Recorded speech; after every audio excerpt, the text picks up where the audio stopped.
kita sudah adakan gitu ya. Oke, hari ini kita akan ngebahas mengenai kontraterorisme. Apa itu kontraterorisme?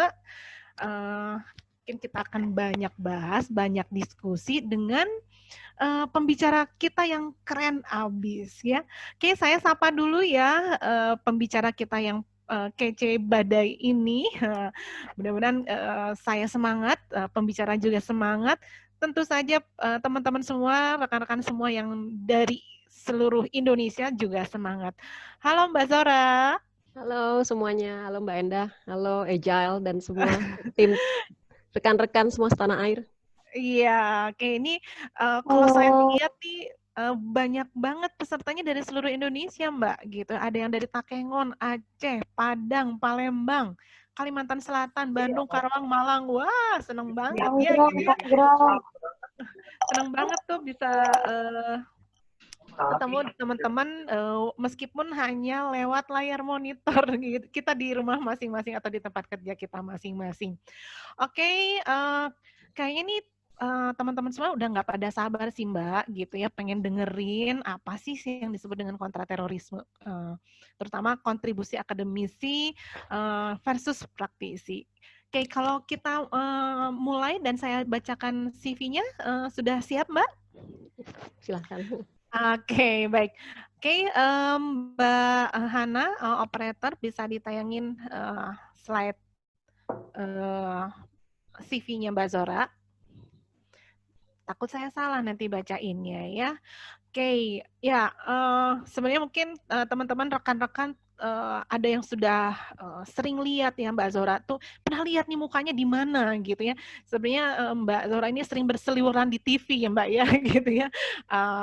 Apa untuk mengisi pembicaraan gitu ya, tema-tema yang terkait dengan kontraterorisme. Oke, Mbak Zora ini saat ini sebagai dosen di Fakultas Psikologi Unjani. Beliau bergabung dengan kita sejak 2019. Banyak sekali riset, penelitian, jurnal, ataupun karya ilmiah yang beliau sampaikan di ajang nasional maupun juga internasional ya. Dan apa aja sih riset yang banyak dilakukan oleh Mbak Zora itu terkait dengan psikologi militer, operasi psikologi, komunitas personel, forensik, pelatihan, dan juga psikologi industri dan organisasi. Selain itu bahkan Mbak Zora ini pernah mendapatkan penghormatan dan juga penghargaan Alison Sudrajat Prize tahun 2015 dan juga mendapatkan beasiswanya waktu itu di Australia Mbak ya. S1 sama S2-nya di Indonesia ya Mbak ya, di UI ya, ngambil psikologi. Untuk S3-nya kita waktu itu Mbak Zora ambil di Australia gitu ya. Oke, mungkin itu hal-hal singkat terkait dengan Mbak Zora gitu ya. Nanti kita akan ada sesi tanya jawab. Setelah paparan nanti yang mau bertanya itu boleh ditulis di chatroom-nya ya gitu, di Zoom-nya tulis, nanti akan saya tuliskan pertanyaannya untuk saya nanti sampaikan juga ke Mbak Zora. Oke, mungkin itu aja perkenalan singkat kita Mbak. Kita punya banyak waktu sekitar 45 menit sampai 1 jam untuk Mbak bisa bercerita mengenai apa itu yang disebut dengan kontraterorisme gitu ya, yang hari ini kayaknya lagi banyak dibahas juga nih Mbak gitu ya di berbagai media. Oke, silakan Mbak. Ya, terima kasih Mbak Endah, Bu Moderator. Selamat pagi semuanya, selamat pagi rekan-rekan. Assalamualaikum warahmatullahi wabarakatuh. Menyapa dari Bandung nih ya ke semua wilayah seantero Nusantara, ke Aceh sampai Indonesia Timur. Kali ini saya akan membahas kontraterorisme, tapi kaitannya dengan praktisi dan akademisi, karena sudah dibahas ya kalau counter terrorism itu sendiri oleh BNPT dan berbagai macam-macam begitu pembicara. Jadi kali ini kita fokuskan saja ke semasa pandemik ini dan kemudian bagaimana kontribusi praktisi dengan akademisi begitu. Jadi fokusnya ke pandemik ini. Apakah misalnya pertanyaannya memang masih ada ya jaringan lagi pandemik begini, lagi lockdown ini? Oh ada, nanti kita lihat. Saya akan share, mmm, sebentar.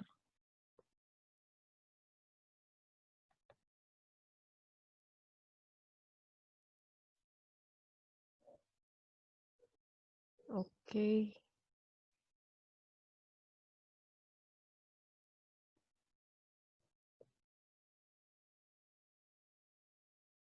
sebentar ya.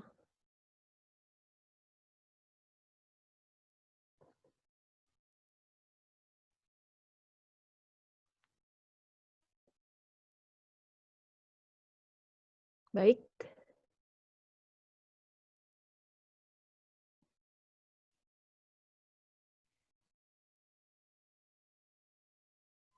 oke. Ya, sebetulnya ini, judulnya memang intriguing ya, kok versus ya? Kok kan akademisi kan dengan praktisi harusnya berkolaborasi begitu. Kenapa kok versus ini? Nah, ini hanya, jebakan Batman ya. Jadi, kesannya dipertentangkan padahal tidak. Jadi, yang kita masuk bagaimana keduanya bisa saling berkontribusi dan membantu satu sama lain. Nah, semasa Covid ini memang ada, gejala-gejala ya di lapangan ya, konteks ya, bahwa ada narasi-narasi tertentu gitu, nanti kita lihat narasinya apa saja. Kemudian, ini ada keluhan-keluhan di jaringan, mantan-mantan napi ya, bahwa memang tidak ada pembinaan selama Covid ini. Jadi, di lapas maupun di luar lapas itu, memang kita sedang kewalahan ya, begitu. Yang non napi saja kita sudah kewalahan mengurusnya, yaitu banyak, masyarakat sedang susah saat ini, apalagi yang mantan napi, yang mungkin sudah bertaubat gitu ya. Jadi mereka memang, eee, ini bukan kita mengabaikan, tetapi memang semuanya ini semua serba sulit begitu. Jadi tidak bisa menyenangkan semua pihak. Jadi adanya keluhan-keluhan di lapangan. Kemudian ada, kita nih ada keterbatasan ya dalam, ketika Covid ini, pandemi ini. Jadi memang situasi menjadi sangat sensitif, begitu. Ada berapa narasi-narasi nanti kita bahas. Apa sih narasi? Yaitu ini, propaganda semacam pikiran-pikiran begitu di masyarakat. Dan kemudian terjadi juga aksi-aksi kemarin di Batang, kemudian ada lagi di Poso sekarang juga sedang marak gitu. Jadi memang, banyak gitu yang sedang, movement-movement yang sedang bergeliat begitu di lapangan. Nah, jadi ini faktor-faktor ketika kita pandemik ini memang ada penurunan kemampuan ekonomi, tidak bisa kita nafikan begitu, tidak bisa kita deny ya, bahwa memang yang tadinya pendapatan sekian kemudian, banyak dirasakan menurun begitu oleh semua rumah tangga. Kemudian adanya pembatasan akses. Nah, kemudian ada persepsi ketidakadilan. Kok kita di-lockdown, tapi kok yang dari airport kok bisa gitu kan misalnya, atau enggak warga negara asing kok boleh masuk ke sini, sedangkan kita suruh ya hal-hal seperti itu banyak terjadi. Kemudian ada kondisi ketidakpastian ya, uncertainty ini juga menyebabkan jadi prasangka banyak begitu. Ini kalau kita uncertain kan jadi blur ya, blur samar. Nah, samar ini kan jadi kita jadi menuduh-nuduh begitu. Menuduh pemerintah, menuduh semua pihak. Istri menuduh suami, suami menuduh istri dan sebagainya.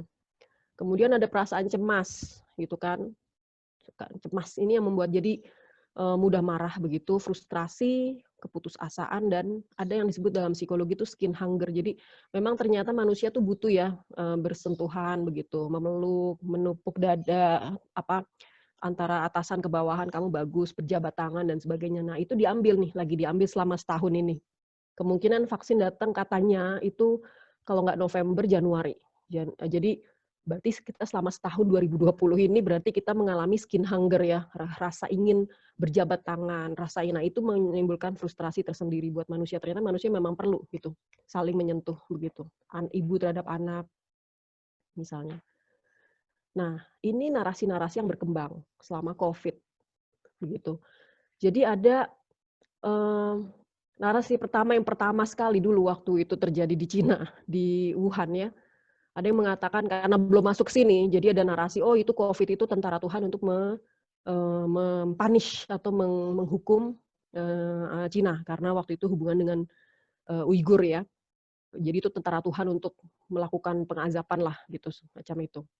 Kemudian, eee, narasi kedua berkembang, Covid sebagai balasan Tuhan atau azab, disebut togut, untuk togut ya, untuk mereka yang togut atau, dipersepsikan sebagai, zalim gitu, jadi musuh-musuh Tuhan, musuh-musuh Allah gitu. Nah, ketika sudah mulai masuk nih ke Indonesia, COVID sudah mulai menyebar, dan akhirnya kita ada penutupan tempat-tempat ibadah, gitu. Ada lagi narasi berikutnya, oh COVID ini bentuk konspirasi pro-komunis untuk menjauhkan umat dari tempat-tempat ibadah. Gitu. Nah, ini berkembang di jaringan-jaringan radikal maupun terorisme gitu. Kemudian ada lagi narasi lain, COVID sebagai, nah ini mulai sabar, udah mulai tahu bahwa ternyata orang-orang beriman dan orang-orang baik juga dapat kena COVID. Akhirnya berkembang narasinya, oh COVID ini sebagai ujian, sarana solidaritas dan amaliyah, jadi saling donasi, menyumbang, begitu. Ini udah mulai positif nih, jadi tidak menuduh lagi korbannya yaitu orang yang diazab, tetapi mulai untuk, ya ini ujian kita. Ada lagi narasi lain, COVID sebagai persiapan perang besar, akhir zaman, ad-dukhon, gitu. Jadi kalau teman-teman yang belajar Islamic study ya, mengenai ad-dukhon akhir zaman gitu, memang di akhir zaman itu nanti diawali dengan ad-dukhon. Ad-dukhon itu serba samar-samar. Benar jadi salah, salah jadi benar, seperti itu katanya secara metafor. Ada juga secara fisik tuh katanya bentuk asap begitu yang nanti akan masuk ke hidung dan kemudian membuat cairan di hidung dan sebagainya. Jadi dihubungkan akhirnya dengan itu COVID yang menyerang paru-paru. Ada zat-zat cairan atau lendir-lendir di paru-paru itu. Kemudian narasi berikutnya, COVID sebagai media upgrade. Nah, ini buat teman-teman di fikih nih yang mempelajari fikih. Jadi ada semacam fikih akhir zaman atau fikih kontemporer yang di-upgrade, misalnya seperti kalau dulu harus rapat-rapat, kalau di masjid sekarang bisa berjarak 1 meter atau 2 meter begitu. Jadi fikihnya disesuaikan gitu dengan kondisi perkembangan kondisi lapangan. Kemudian, nah ini juga yang nomor 5 ini saya dengar kemarin ya, MUI kalau nggak salah atau ulama-ulama membuat semacam fikih pandemik begitu. Jadi ketika pandemik itu fikih memang ritual keagamaan tidak seperti sama dengan ketika masa normal begitu. Jadi ada penjarakan walaupun misalnya di hadis belum diatur, tetapi ini ada semacam mungkin ijtima ulama ya gitu. Kemudian ada narasi yang terakhir, COVID memunculkan spiritualitas. Nah, ini berdasarkan ini ya alirannya positif dan spiritual gitu. Jadi misalnya peringatan akibat manusia tuh sombong, zolim, eksploitasi bumi. Bumi ini dijadikan bahan tidak ada reboisasi, kemudian climate change, kemudian menyebabkan akhirnya lapisan ozon ada lubang dan sebagainya. Sekarang katanya ketika ada COVID ini, bumi itu bernafas dengan sendirinya, membuat manusia itu menjadi semua di rumah dan bumi bisa bebas dari kezoliman manusia begitu. Semacam jadi bumi bisa bernafas dulu sebentar 1 tahun untuk nanti beraktivitas kembali dieksploitasi lagi oleh manusia mungkin di 2021 begitu. Nah, ini menarik ya. Nah, ini narasi-narasi. Jadi teman-teman jangan heran kalau nanti ketika membaca media ini ada aliran tertentu yang mungkin narasinya lebih ke 5 atau mungkin lebih ke 7 atau mungkin ke pertama gitu. Memang itu yang berkembang begitu, dan pikiran tidak bisa dibatasi. Itu kan ini manusia itu kan memang senang menerka-nerka kemudian mencari tahu begitu. Nah, ini ada gejala-gejala ya di lapangan, ada aksi-aksi terorisme, kemudian masa pandemi juga masih rame gitu di lapangan gitu. Jadi teman-teman lapangan juga ketika saya survei begitu, wah jangan salah Mbak, nggak diam mereka ini aktif terus segala macam. Jadi ada kemampuan-kemampuan malah yang berkembang selama pandemi, yaitu misalnya IT. Nah, teman-teman militan ini justru sekarang sedang mengembangkan kemampuan artificial intelligence dan di IT ya, jadi software-software begitu. Kemudian ada narasi yang tadi beredar, kemudian ada keluhan tadi yang saya sebutkan mantan pelaku ini gejalanya di lapangan. Oleh sebab itu pelatihan ini dilakukan untuk memberikan pemahaman ya ke kita semua begitu. Nah, ini penelitian saya. Jadi memang ada risk factor dari para pelaku terorisme itu kita lihat motivasinya, ideologi sama kapabilitasnya. Nah, ini psikologi banget nih gitu. Mungkin kalau teman-teman yang aliran field lain yang non psikologi mungkin ada risk factor tapi kaitannya misalnya jaringannya apa, JI, ISIS atau apa, atau misalnya risk factor terkait dengan kriminologi, misalnya ada chance, ada opportunity, kemudian ada fasilitas kemudian melakukan crime gitu. Nah, kalau dalam psikologi ini seperti ini. Jadi risk di dalam diri manusia itu ada motivasinya seperti apa, ada apakah dia punya motif ekonomi, mungkin punya motif keadilan yang tadi merasa pemerintah tidak adil, ya udah kita bom saja misalnya, atau ada motif ekonomi dia mengambil menusuk untuk mengambil barang orang gitu misalnya, atau FAI misalnya menjarah begitu. Ada motif sosial, misalnya dia ingin bergabung dengan jaringan tuh karena merasa lonely ya, ingin yang belong to suatu organisasi tertentu begitu. Karena kalau sendirian rasanya teralienasi dari masyarakat.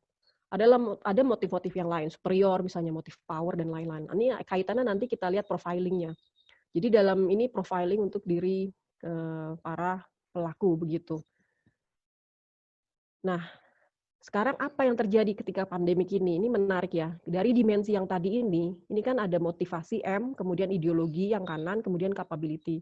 Ini disingkat kalau praktisi ini menyebutnya motivasi ini heart, jadi hatinya, dorongannya. Kalau yang ideologi ini praktisi menyebutnya head, jadi mind-nya gitu, ideologinya, kepalanya. Kalau teman-teman psikologi menyebutnya kognisi, kalau motivasi itu afeksi. Nah, yang kapabilitas ini disebut sebagai hand, jadi tangan kan, memampu, misalnya IT skill, military skill. Kemudian kemampuan MNE skill ini adalah mechanical electric skill, jadi kemampuan merakit bom. Benerin kabel-kabel, kemudian merancang sesuatu, misalnya bom mobil dan sebagainya, atau bom pipa ya, pipa panci dan sebagainya, itu MNE skill. Ada intelligence skill. Nah, ini semua yang bawah ini hand gitu, jadi tangan, kapabilitas. Kalau teman-teman psikologi menyebutnya juga mungkin psikomotor, aspek tangan ya. Nah, dari dimensi heart, head, hand ini, apa yang terjadi di masa pandemik? Nah, ini ada yang menarik. Ada yang dimensi-dimensi yang naik, ada yang turun. Misalnya seperti ini. Dalam dimensi motivasi, heart ya, ada kenaikan risiko, menurut penelitian saya pribadi, di 2 motif, yaitu ekonomi dan keadilan. Ini lagi, jadi kalau orang jahat mau memprovokasi orang Indonesia nih, lagi ibaratnya lagi ranum-ranumnya nih, lagi gampang-gampangnya nih targetnya nih, karena memang kita ada masalah ekonomi dan keadilan. Apakah hanya terjadi di Indonesia? Tidak. Terjadi juga di banyak negara-negara, termasuk di Amerika sekarang juga sedang seperti itu ya, yaitu kenapa kok tiba-tiba kasus George Floyd itu tiba-tiba langsung kayak begini efeknya. Kenapa ada demo besar-besaran, tahu-tahu gini. Karena memang orang sedang frustrasi ekonomi dan keadilan gitu. Jadi akhirnya memunculkan mobilisasi massa. Nah, kita juga bisa jadi korban selanjutnya kalau kita tidak hati-hati mengenai yang, dan Amerika itu sekarang kemarin saya baca di Florida itu ada 7.000 kasus per hari ditemukan karena mungkin banyaknya orang gathering di luar itu tidak memakai masker begitu. Jadi, nah ini kita jaga-jaga nih, kita ini juga ketar-ketir begitu, jangan sampai menular begitu ke sini gitu, ada riot massa, kemudian mobilisasi dan lain-lain itu. Kemudian ada tapi ada yang menarik dari pandemi ini, ada penurunan resiko, yaitu pada salah satu motifnya itu kekuasaan. Nah, ini kaitannya mungkin dengan rasa hopeless tadi, dirasakan uncertainty, hopeless, kemudian orang para militan ini tidak pengen berkuasa, misalnya mau jadi the next khalifah atau the next ketua mantiki atau ketua regional suatu terrorism network gitu, karena memang situasi lagi prihatin begitu.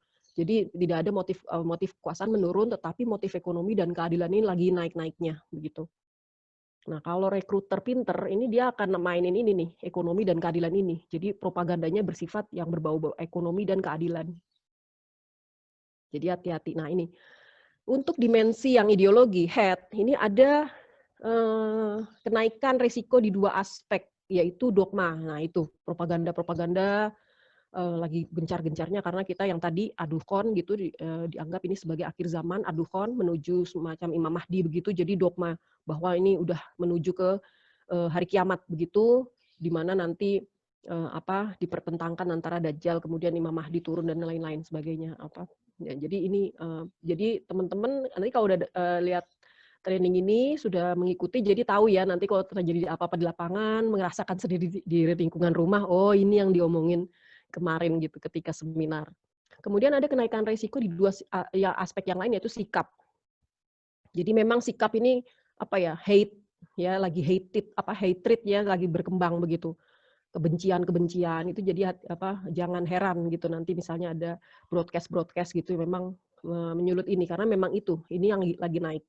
Nah, ada yang menurun yaitu jadi menurunnya resiko di pemahaman konteks. Nah, jadi gini, kita nih sekarang lagi mengalami deglobalisasi. Kebalikan dari globalisasi kemarin kan, kita lagi gencar-gencarnya globalisasi, AFTA dan lain-lain. Sekarang semua negara kembali ke melihat ke dalam, ke internal. Jadi mengamankan diri sendiri, Amerika mengamankan, Indonesia mengamankan, jadi proteksi ke diri sendiri. Nah, akhirnya karena mengamankan diri sendiri, kita jadi memahami negara kita sendiri begitu. Yang akhirnya ada pembicaraan mengenai ideologi Pancasila dan lain karena memang kita sedang inward looking, lihat ke dalam. Kita nggak fokus lagi mengenai ASEAN dan lain-lain karena nggak terlalu gitu. Kita lagi ibaratnya kalau kita nih keluarga lagi sakit semuanya, kita nggak ngurusin keluarga orang lain, kita lagi ngurusin anak-anak kita sendiri dulu pada sehat apa enggak. Nah itu Indonesia sekarang juga sedang mengurusi warga negaranya nih, pokoknya menurunkan angka COVID, pokoknya semua harus sehat, semua menteri-menteri semua sedang kerja keras. Jadi karena lagi melihat ke dalam, jadi kita satu masyarakat Indonesia ini sekarang jadi banyak melihat ke dalam begitu, sehingga tidak menggeneralisasi antara keadaan di Afgan dengan di Indonesia itu hubungannya. Waktu sebelum pandemi kita memang Indonesia disamakan dengan keadaan di Palestina, Indonesia sama dengan Afgan, Indonesia dengan Irak begitu. Jadi Irak perang, umat Islam di sini juga ayo kita perang juga gitu. Nah, karena sekarang inward looking, semua pada melihat ke dalam begitu, kita jadi nggak terlalu care lagi saya lihat banyak propaganda tidak menyebutkan Yaman lagi atau Irak, semua tuh semacam hilang begitu, akhirnya justru malah isu-isu lokal begitu, pemahaman konteks di dalam, sehingga kita tidak menggeneralisasikan konflik di luar negeri dengan konflik di dalam negeri. Itu yang menariknya. Kemudian yang ketiga, dimensi hand, kapabilitas. Ada kenaikan resiko di 2 skill ya. Jadi di kalangan para militan, kemudian pelaku-pelaku terorisme atau jaringan ini ada kenaikan IT, kemampuan IT, intelijen. Ada lagi kemampuan IT dan intelijen. Gitu. Kemudian ada penurunan resiko pada salah satu skill yaitu militer karena memang tidak ada tugas-tugas tidak ada aktivitas lapangan di hutan-hutan begitu. Jadi untuk militer ini menurun gitu, skill militer ini menurun. Jadi justru malah sekarang ini mungkin saya kurang tahu bagaimana Badan Cyber Nasional menanggapi ini ya, kemampuan IT dan intelijen di lapangan ini di grup-grup misalnya Telegram dan sebagainya. Nah, ini kira-kira profil ya. Jadi kalau yang di luar itu, yang di kiri itu sebelum pandemik ini memang orang resiko tidak mengumpul di tengah. Jadi 1 ini adalah low risk, kalau 5 ini high risk. Gitu. 5 yang di dalam itu high risk, kalau yang 1 low risk. Nah, dulu memang masih di medium atau di low risk ya. Sekarang sesudah pandemik ini ngumpul di tengah nih, hati-hati nih. Karena banyak yang sensitif. Jadi risiko tuh ada yang mengumpul di tengah, tapi ada juga yang masih di luar, cuma udah mulai ke 5 nih, angka 4, 5. Nah, itu hati-hati tuh. Nah, dan ini tidak berbanding lurus dengan pembinaan di lapangan. Jadi karena resikonya lagi tinggi-tingginya seperti ini, tidak terjadi banyak tidak dilakukan. Kalau misalnya Anda ke lapas-lapas itu, kayaknya kalau ditanya napi-napinya memang lagi tidak ada kegiatan apa-apa, pembinaan apa-apa. Jadi ini mengkhawatirkan, ironi begitu. Nah, inilah tugas fungsi akademisi masuk begitu. Jadi untuk melakukan penelitian-penelitian terus dan untuk memberikan masukan-masukan kepada praktisi. Nah, jadi kenapa sih kita perlu melakukan training ini sekarang, yaitu untuk mengamankan situasi dan menghindari chaos ya di lapangan. Kemudian memberikan pemahaman supaya akademisi dan praktisi dapat berkontribusi bersama untuk mencegah terorisme. Nah, prinsip-prinsip koordinasi ini yang sekarang menjadi fokus, yaitu bagaimana akademisi bisa memberikan sumbangsi, teman-teman di psikologi, teman-teman di FISIP, teman-teman di hukum, begitu membantu para praktisi. Nah, memang ada juga masalah koordinasi, tapi biasanya koordinasi itu antar praktisi satu dengan praktisi yang lain. Begitu. Jadi misalnya yang kita tahu, misalnya angkatan ini dengan ini yang aparat yang ini yang dengan ini saya tidak berkoordinasi atau sulit berkoordinasi. Tetapi biasanya kalau akademisi dan praktisi itu sih sejauh ini sih langgeng-langgeng saja begitu.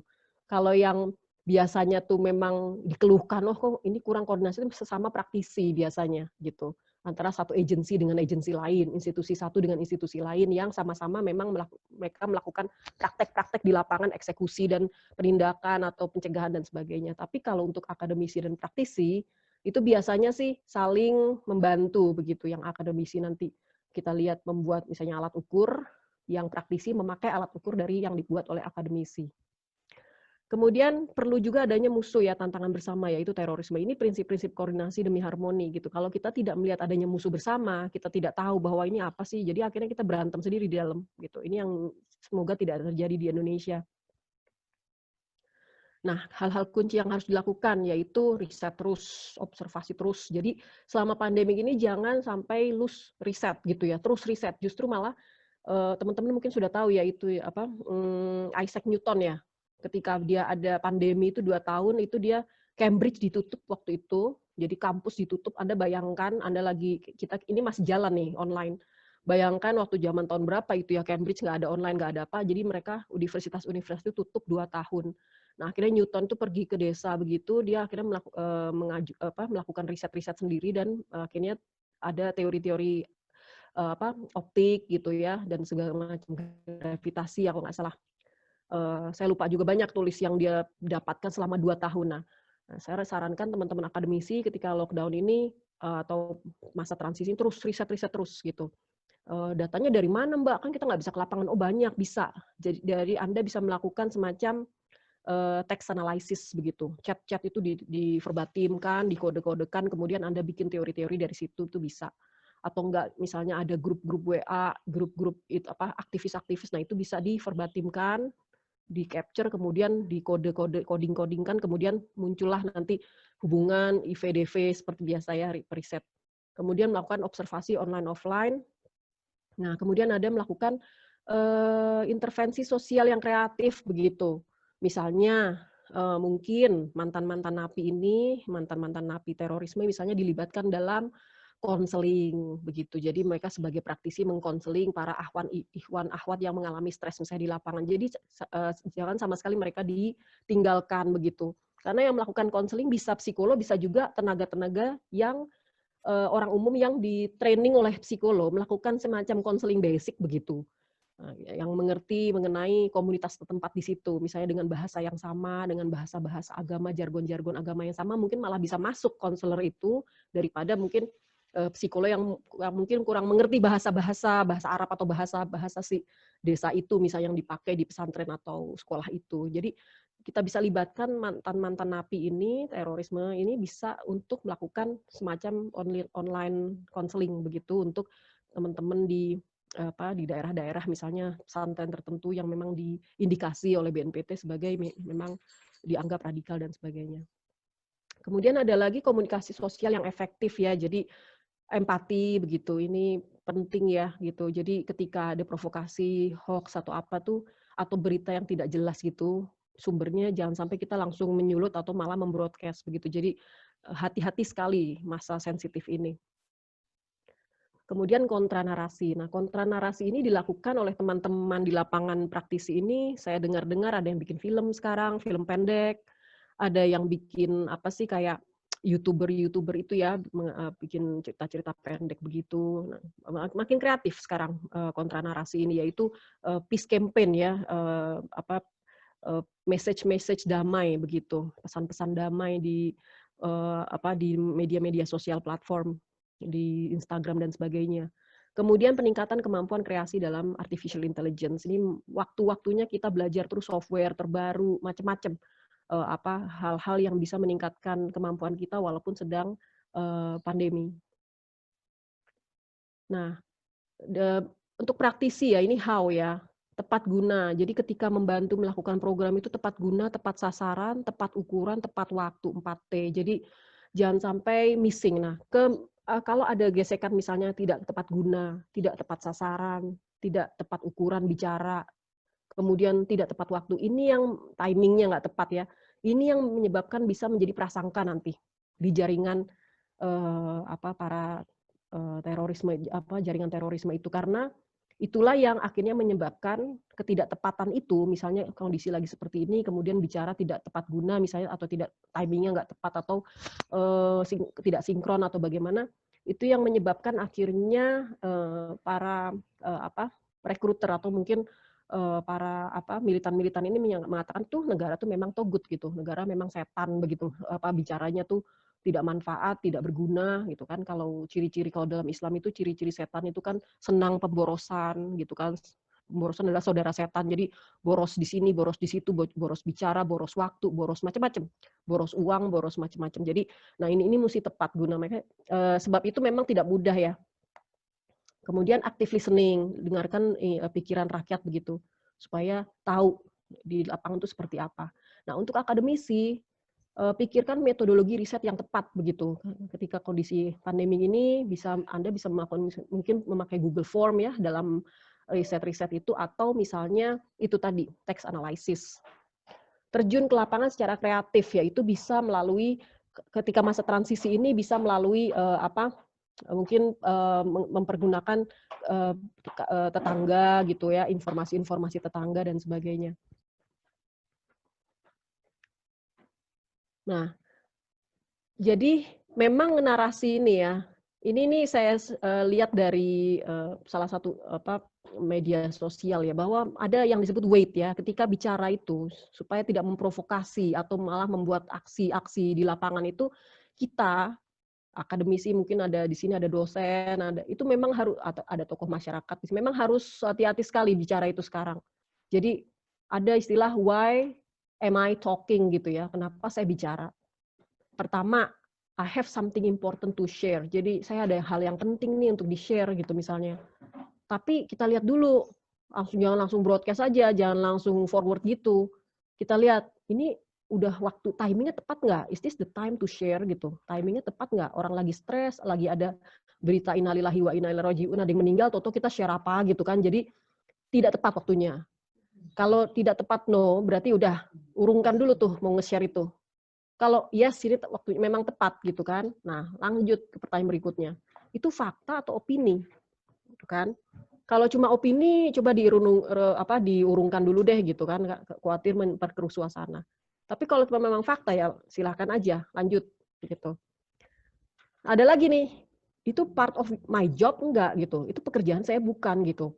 Misalnya nih saya psikolog, terus saya broadcast tentang perkembangan ekonomi gitu ya, misalnya sebetulnya itu tidak tepat karena itu bukan wilayah saya gitu. Kalau saya nanti dikonteskan, ditanya lagi mengenai kalkulasi anggaran negara dan sebagainya, saya nggak akan tahu karena saya psikolog gitu. Jadi saya nggak ngerti urusan ekonomi. Nah itu dia. Kalau is it not part of my job, ya sudah, no aja, urungkan saja.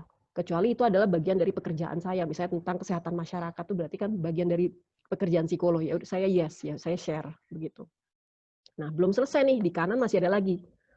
Saya punya topik yang untuk ingin berkontribusi sesuatu. Saya punya topik yang ingin di-share gitu kan. Itu bagian saya bukan. Maksudnya itu giliran saya bicara bukan. Kalau ternyata itu bukan giliran saya, ya no aja gitu, urungkan dulu. Kalau misalnya memang giliran saya, ya silahkan. Ada lagi nih, did someone make this contribution already? Sudah ada yang ngomong itu belum?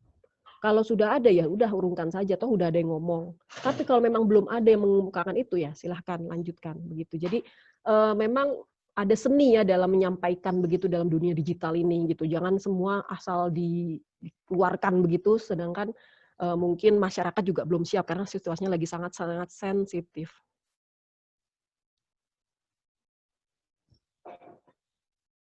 Nah, ini tips ya. Jadi tipsnya bagaimana sih sekarang kita nih kan lagi kayak gini.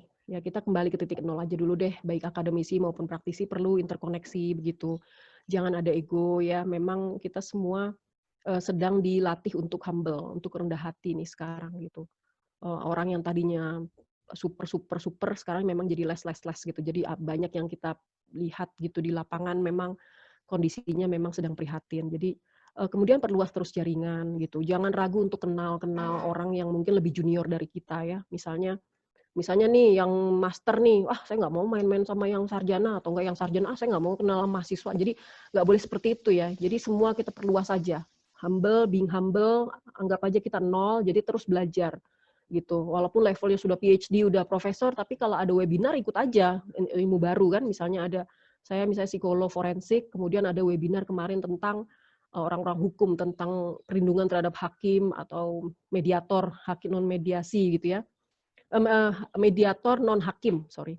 Itu saya ikut aja. Saya pengen senang belajar dari keilmuan-keilmuan lain begitu. Karena semua akademisi ini sekarang di tiap ilmu tuh sedang struggle juga ya, sedang membuat undang-undang tertentu, RUU. Jadi saya belajar kemarin bahwa ternyata ketika proses mediasi itu suka ada ancaman ya buat para mediator, dan itu ternyata belum ada undang-undangnya gitu misalnya. Dari teman-teman hukum mengeluh mengenai itu, dan akhirnya oh begitu. Jadi sebagai orang forensik saya juga ikut jadi belajar begitu, tantangan yang dihadapi oleh rekan-rekan orang di bidang lain.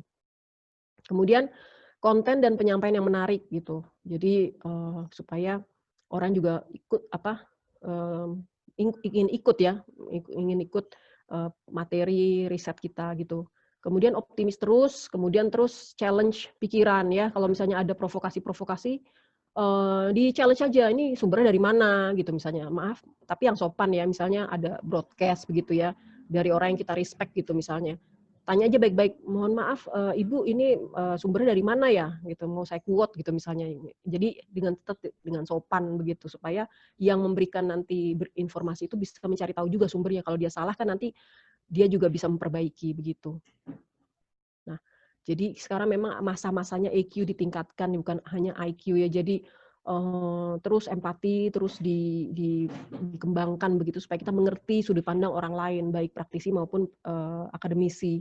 Jadi kita tahu memang di sudut pandangnya praktisi seperti itu, tapi kalau di sudut pandangnya si akademisi seperti ini gitu. Jadi kita mengerti gitu.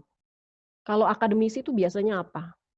Teman-teman tahu nggak kalau akademisi itu biasanya kalau dalam counter terorisme itu serba ideal ya. Dia karena memikirkan misalnya kita mau bikin alat ukur radikalisme. Itu kalau akademisi itu biasanya mikirnya long term. Jadi alat ukur yang bisa long term sampai kalau perlu 25 tahun, 50 tahun dari sekarang gitu. Jadi kadang-kadang ini terjadi di lapangan. Misalnya akademisi membuat alat ukur radikalisme, diminta oleh salah satu agensi pemerintah gitu misalnya. Dia tuh pikirannya ingin membuat alat ukur ini sampai 50 tahun terus ke depan, sampai ini riset yang tidak akan pernah akan berlangsung selamanya begitu, long term. Nah, akhirnya yang terjadi, dia akan mengambil teori-teori kan dari macam-macam negara begitu, dari Amerika, teori-teori macam-macam lah gitu. Yang dikritik adalah nanti tahu-tahu oleh praktisi, akademisi kok dia pakai teori-teori barat sih untuk bikin definisi radikalisme itu. Pakai NKRI dong, Pancasila begitu. Karena memang apalagi nanti kalau akhirnya kita pakai nih definisi yang di dalam negeri. Nah, definisi yang di dalam negeri ini belum selesai masalahnya gitu. Jadi definisi radikal itu sendiri juga belum tuntas ya, mau pakai definisi siapa nih gitu. Karena Kemenak juga punya versinya sendiri, kemudian BNPT yang 4 itu, kemudian nanti macam-macam. Jadi ada macam-macam yang perlu kita FGD-kan begitu. Nah, ini belum selesai-selesai hingga sekarang setahu saya, dan akhirnya alatnya belum jadi-jadi, tapi mau cepat-cepat segera dilaksanakan. Nah, praktisi dari satu sisi, akademisi lama nih, udah akhirnya praktisi membuat alat ukurnya sendiri, dan ketika dilihat oleh akademisi kok kayak gini sih, validitasnya kayaknya kurang gitu. Apakah bisa reliable bisa dipakai terus jangka waktu lama begitu 50 tahun. Praktisi tentu saja menjawab tidak, ini kan cuma untuk kebutuhan sekarang begitu. Karena memang kita butuh cepat. Nah, itu. Jadi ada semacam di lapangan akademisi maunya mau ideal, sedangkan kalau praktisi ini kan kita mau cepat begitu, mau segera dipakai. Dua-duanya tidak salah karena dua-duanya punya kebutuhan. Nah, ini jadi outcome pelatihan diharapkan nanti peserta ini kita semuanya mau berkoordinasi ya, mau terus berkontribusi dalam kontraterorisme, kemudian berpikir positif terus begitu. Regardless dari apa narasi-narasi yang berkembang di lapangan. Nah, ini sekilas saja sebetulnya trainingnya latihan dari saya sudah cukup maksudnya selesai gitu. Cuma ini saya mau memperlihatkan ke peserta betapa peliknya urusan counter terorisme ini. Anda bisa lihat tuh grafiknya. Jadi inilah yang diurus oleh orang-orang counter terorisme gitu. dari masalah kemiskinan, kemudian macam-macam illegal financing, military capability, kemudian nanti ada proxy war, macam-macam ya. Jadi dari sini kita lihat memang butuh kontribusi semua pihak, baik praktisi satu dari government, praktisi dua dari private sector atau NGO, kemudian akademisi dari berbagai universitas. Jadi lahan ini bukan lahan tempat kita jadi ribut sendiri, tetapi lahan yang dimana kita bisa saling mengisi dan berkontribusi gitu. Jadi mohon jangan ada ego sektoral karena memang betapa peliknya urusan ini, jadi tidak ada ruang untuk ego sektoral. Nah ini ribet banget kan gitu, Bapak tuh 16 variabel model. Jadi ada macam-macam koordinasinya, ada unsur ini macam-macam gitu. Nah ini kalau di dunia militer ya, ada intelijen, ada CBRN. CBRN itu chemical, biological, radioactive, nuclear weapon. Ada yang menyebutkan COVID ini biological terrorism gitu. Jadi akhirnya dimasukkan COVID ini ke CBRN gitu misalnya. Jadi ada pendapat-pendapat seperti itu di lapangan. Kemudian ada target killingnya siapa, special force siapa, kemudian rescue, kemudian victim, mengurus victim. Nah ini hasil penelitian saya. Ini sedang direview oleh jurnal internasional, sedang akan dipublish ya. Jadi ada 15 aspek kerjasama aktif akademisi dan praktisi dalam kontra terorisme. Apa aja tuh? Nah, ini dia. Jadi dari riset yang saya lakukan, ini baru 2020 ini, ada 15 aspek di mana praktisi dan akademisi itu bersama-sama begitu melakukan sesuatu.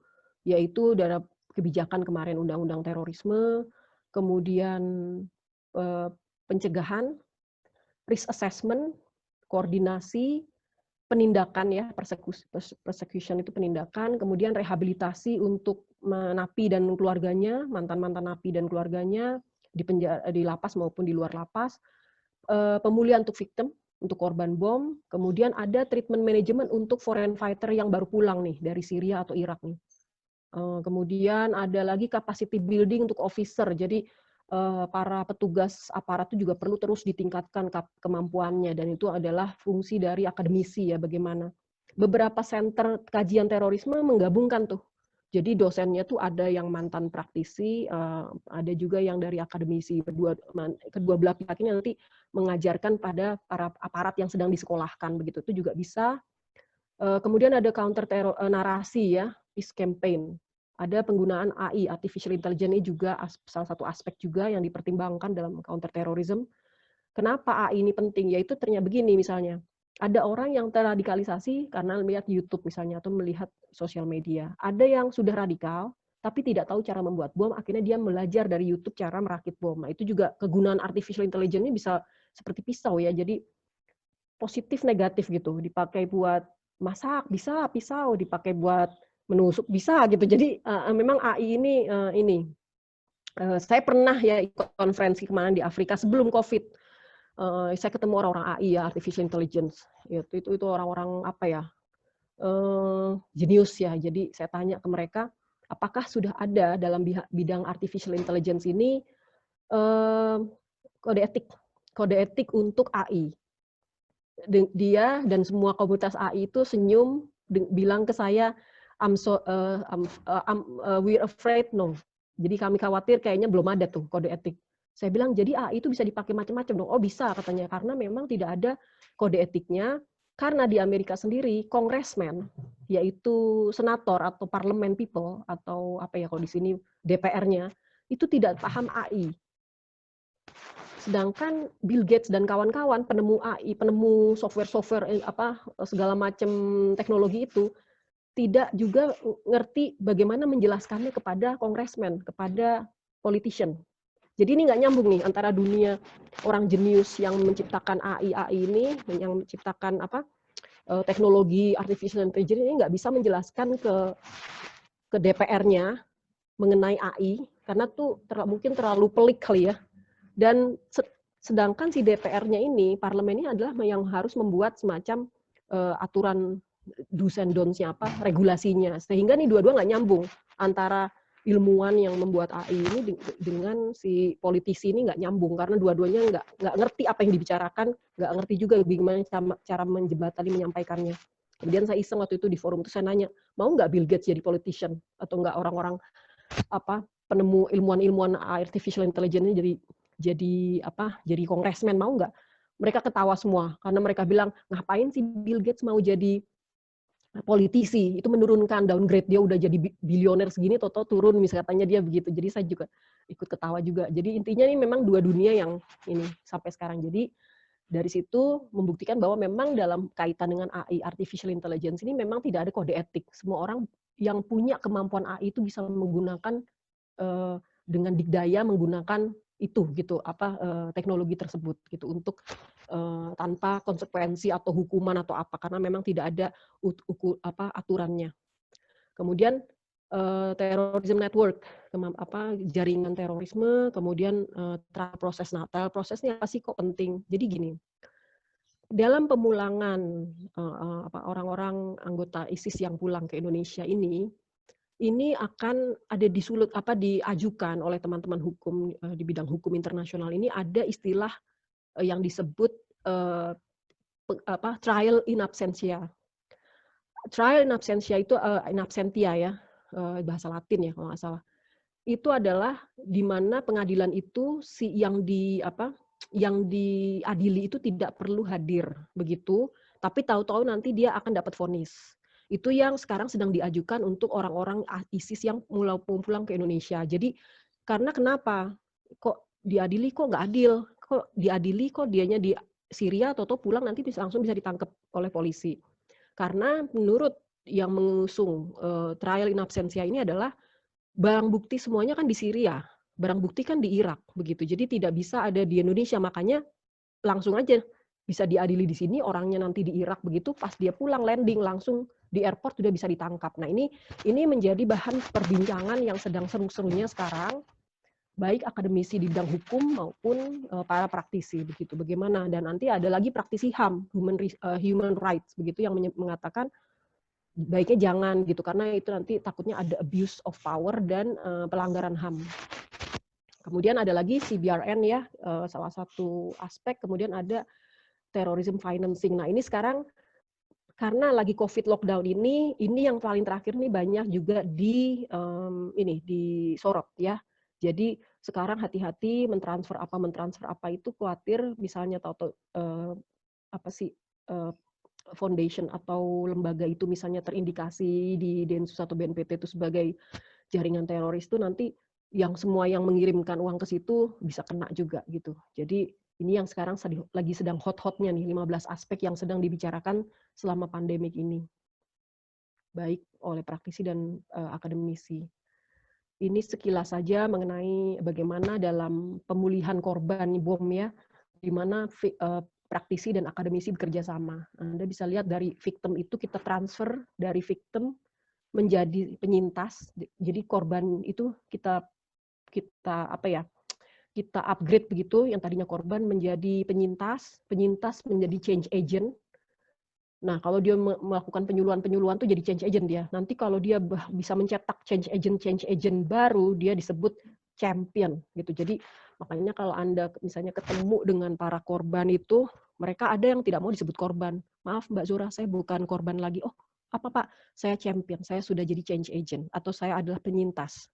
Jadi nggak mau disebut lagi ini korban begitu. Jadi ada beberapa rekan-rekan korban seperti itu. Mereka punya dignity, tidak mau dianggap lagi sebagai korban. Nah, ini kira-kira kerjasama antara dalam kontra narasi ya, ada korban, ada expert, kemudian ada mantan pelaku, kemudian ada charismatic leader, ada tokoh masyarakat. Nah, ini media-media yang dipakai, penyelenggaranya bisa BNPT, bisa LPSK, begitu misalnya. Nah, ini jadi ini contoh-contoh counter narasi, kenapa kita perlu menjelaskan dengan rinci gitu di lapangan supaya tidak menimbulkan prasangka atau distrust ya. Kalau udah distrust nanti adanya tuduhan-tuduhan kepada pemerintah, misalnya pemerintah togut, dan akhirnya terjadilah aksi terorisme karena berangkat dari itu, bahwa pemerintah dianggap sebagai togut. Ini contoh aja gambar ya, ada 3 gambar yang mau saya sajikan di sini. Ini siapa sih?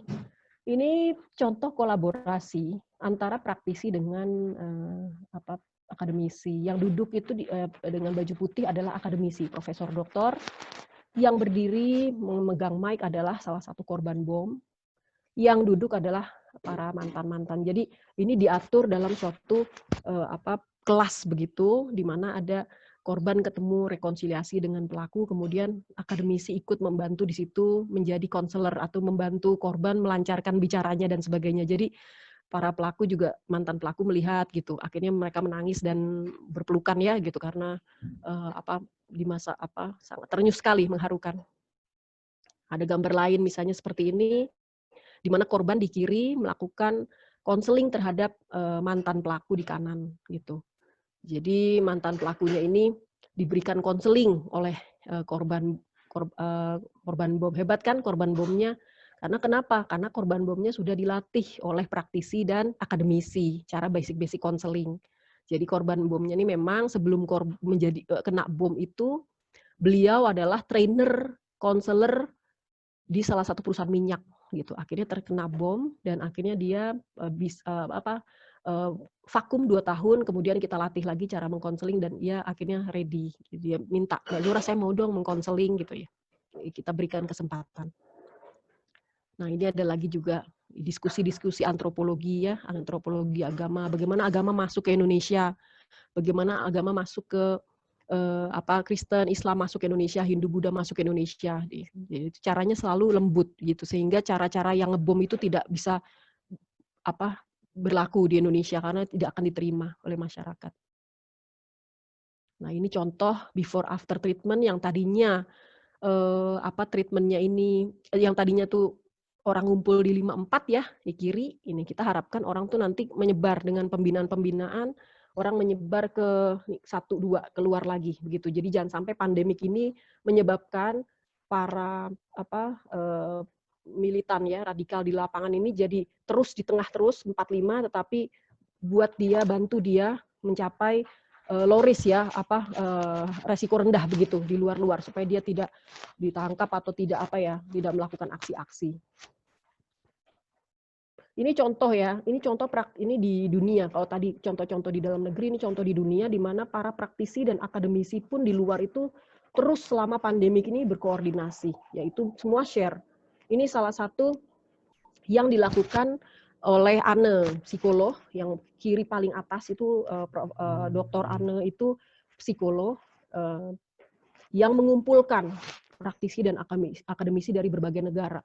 Ada dari Swedia, ada dari Indonesia, sebelahnya itu saya, kemudian ada dari Irak, Iran, kemudian Yaman, dan sebagainya. Jadi semua bicara mengenai apa yang harus kita lakukan. Jadi ini potret seperti ini yang terakhir ya yang saya perlihatkan, memang terus selama pandemi ini jangan pernah selesai untuk berkoordinasi, selalu melakukan meeting koordinasi online begitu.